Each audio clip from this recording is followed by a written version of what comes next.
Hello everyone. Today we're talking about resumes.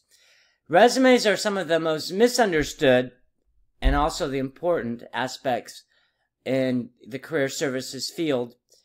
And so there's a couple things that I want to talk about first with the resumes. Later we'll talk about the particulars, but today I want to talk about some of the overviews of resumes. First of all, the intent of a resume. The main intent of a resume is really only one purpose: to get an interview. It's not to get the job, and some people think, oh, I'm going to make a resume because I want that job. What we have a resume for is to get you the interview. So it all has to be directed towards the interview. So that's one of the first most important aspects of it. The second is, how do you know if a resume is good or bad, effective, non-effective? Probably the most important technique in creating a resume is to make sure it looks like the job you're applying for. So what does that mean?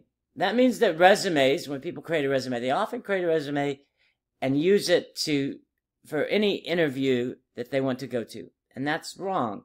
We actually make a resume for a specific job at a specific time for a specific place. In general, you change anywhere from 10 to 30% of your resume based on where you're interviewing.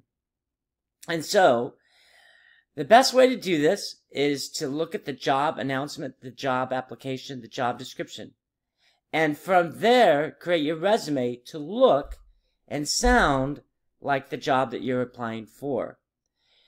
Now, I always tell people, you always want to be honest, and that means that anything you put in your resume has to be honest. If your resume does not look and sound like the job you're applying for, then you probably don't need to apply for that job. There's a great website called JobScan, and it'll tell you how much of your resume sounds like the job that you're applying for. You just put both in that website. And if the score is high, that means that that job is one that is reflective on your resume. If the score is low, that means that this may not be the job for you. And so, those are the first two aspects of the resume. One, it's intended to get you the interview, so it needs to be directed towards that. And secondly, it really should reflect what you're applying for. So, that's what resumes are for. Now let's talk about some broad parameters. It needs to be neat, a lot of open spaces, and by neat, it means not too much words, open spaces, not too much words. The average person spends about 15 seconds on reviewing a resume, the average HR professional. Some people say, well, they're not spending enough time on it. They actually are. They've been looking at, if they're good, thousands and thousands of resumes, so they're going to be able to tell very, very quickly whether your resume is one that they need to consider for an interview. So you've got 15 seconds to get your point across. So it needs to be, from the very first look at it, very neat, orderly, lots of open spaces. If there's too much verbiage, they're not really going to look at it.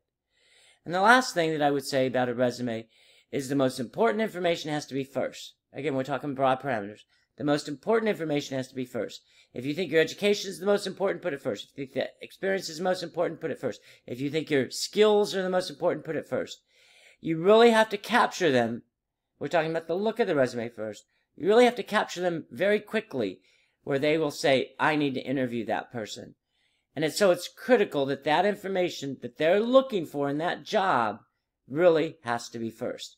So concentrate on that first, and I think that you'll do quite well. Again, that information that they're looking for is going to be from the job description for the resume. Little quick hint.